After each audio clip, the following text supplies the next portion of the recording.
three-dimensional optical illusion that we perceive as three-dimensional art in a two-dimensional surface or canvas. There's a lot of diagonal lines. That's from a geometric standpoint. That's like the geometric architecture of art formation. There's these diagonal lines and these, you know. It's fascinating. Yeah, they have these, because we have up, down, left, right, front, back on the three-dimensional plane, but on a two-dimensional surface we don't have up, down, left, front, back, left, right. So that up, down is replaced with diagonal lines, perpendicular angles. Everything is sort of slant. It's a fascinating. You have shades in art now, shades and light and color, different shades of darkness.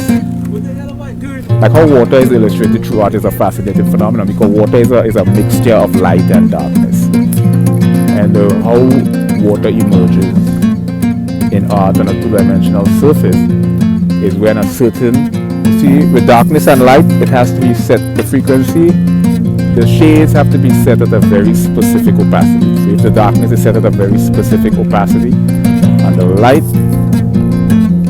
is set at a very specific opacity, this is what illustrates water, how water, and technically water is always